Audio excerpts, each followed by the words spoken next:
What's up, people? Welcome or welcome back to Invest with T Claus. My name is Tevi, and this channel is dedicated to my investment journey, along with coverage on crypto, Tesla, Neo, Virgin Galactic, and ChargePoint. Come for the information and stay for the perspective.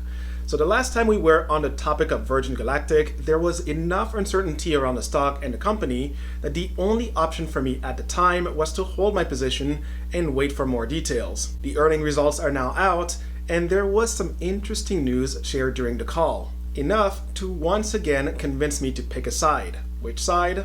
More on that in a moment. But before we get into that, I've got to give a massive shout out to my two newest Super Thanks supporters, Joe Cross 2097 and Mason Lawson 7953. They both sent me an extra token of their appreciation for my content, and for that, I want to thank you for supporting me and the channel. So, thank you to you both. For anyone else interested in learning more about using the Super Thanks option, check out this video here. Now, let's get back to Virgin Galactic. The stock closed the week in the green, even if just barely, with a 0.46% gain. It even managed to cross the $1 mark for a few days before dropping back down to 95 cents. So the question is, what's behind the move back up from the all-time low of 72 cents? And is it sustainable? That's the focus of today's video, and so I'll go over the latest news and main takeaways from the earnings call. There are no changes in the analyst ratings, so we'll skip over that today, and I'll close with what I'm personally doing as far as buying or selling. We are done holding. As always, this is not to be taken as financial advice. I am not a financial advisor. This is my personal approach to investing and the thought process behind it. I'd recommend watching all the way through so that you don't miss out on anything pertinent I will be sharing. Drop the video an early like if you haven't already, and smash that subscribe button. Those are two easy ways to show your support to the channel and help it grow if you appreciate the content. Alright, let's get into it. By now, I'm sure everyone has heard the Galactic 7 flight date announcement, but if for any reason you missed it, let's run through the details quick. The launch window opens next month on June 8th. This will be a hybrid mission, meaning that it will have private astronauts along with a scientist and research payload on board. The crew will consist of 4 individuals. Astronaut 27, that's the scientist. Astronaut 28 and 29 are both from the United States, representing California and New York. Astronaut 30 wraps up the crew and represents Italy. A couple of key points to call out here. First, the return to the sky not only means that the FAA has cleared Virgin Galactic for flight operation, but more importantly, the vulnerability that existed with the old design has been addressed. Those learnings will be taken and incorporated into Delta, making it an even better platform. The second one, and this is an important one, this officially marks the last flight that VSS Unity will take before retiring permanently. Post-Galactic 7, the next time Virgin Galactic will bring paying customers to space will be with Delta in 2026. Fun fact for you, Virgin Galactic has been able to gradually raise its ticket prices, right? This upcoming extended gap of time with no flight, I'm sure had a lot to do with their ability to exercise some pricing power. Galactic 7 as a result will be the highest revenue generating flight to date with an average price per seat in excess of $800,000. 800K. I've said this before, the service and experience Virgin Galactic offers to customers has a significant enough appeal to make this a very lucrative business once at scale. This just goes to reinforce that point. And so, as we look at the earning results for this quarter, though not yet profitable as a business, they did beat expectation once again with an EPS loss of 25 cents versus the expected 29 cents loss. This then continues the positive trend since Q1 2023. Ideally, you'd want to see revenue to continue to grow while expenses are dropping in order to reach profitability. And so when we look at the results, Virgin Galactic generated $2 million in revenue compared to $0.4 million a year ago. Primary drivers here were commercial flight and membership fees. It's worth noting here that even though they won't have commercial flights from Q3 2024 onward, they should still generate some level of revenue thanks to these membership fees. Operating expense were also lower on a year-over-year basis with $113 million. That can be partially attributed to the reduction in staff and flight cadence frequency. Net loss and negative cash flow also shrunk, which is good. Last but not least, we had talked previously about expecting to see more dilution of the stock, and sure enough, they did raise $7 million with an at-the-market offering this past quarter. Now, though there was no specific talk about the reverse stock split, neither from the opening remarks or in the Q&A part of the call, we can't ignore the fact that Virgin Galactic only has $867 million left in cash on their balance sheet. The thing to note here is that the forward guidance calls for a cash burn of $110 to $120 million in Q2. What you wouldn't know unless you listen to the earnings call is that this is expected to actually accelerate through the end of 2024.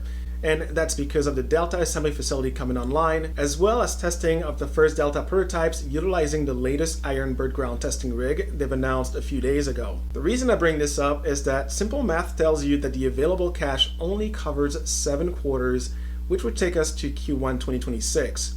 But this is before the expected increase in cash burn, so realistically, all things being equal, they'll run out of cash late next year. So now, bringing it back and going full circle, this means that this reverse stock split is paramount to raising the stock price and allow more flexibility to raise capital through additional stock offerings next year.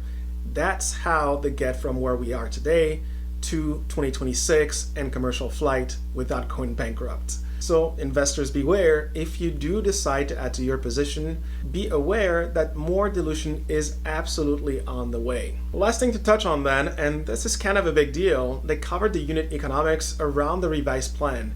Most people know that Virgin Galactic is engaged in a lawsuit with Boeing over the manufacturing of their next-gen carrier planes.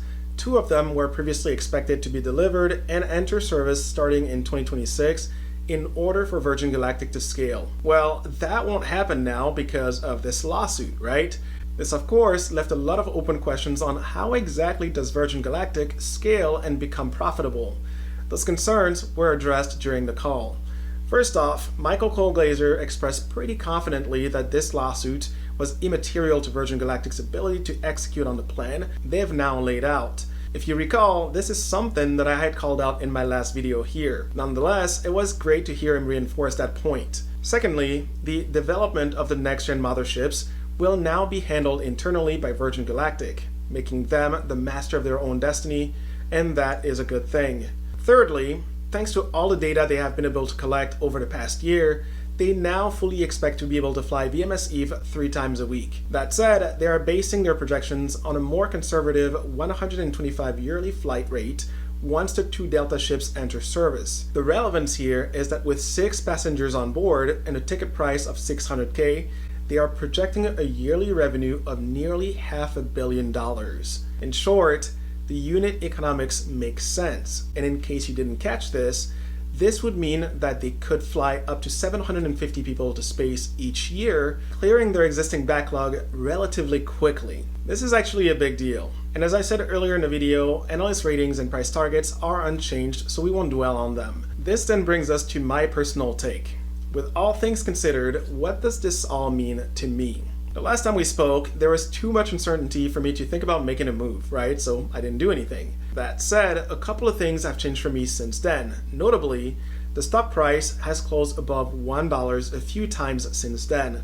The significance here is that it resets the clock and now pushes out any potential delisting narrative even farther out. And secondly, even after hitting max fear, and that's from delisting concerns, lawsuit with no perceived clear path to scale, the additional cash raises, and the additional pressure applied with a significant increase in shares being shorted, not only did the stock not completely fall apart, but it was also able to recover to above $1.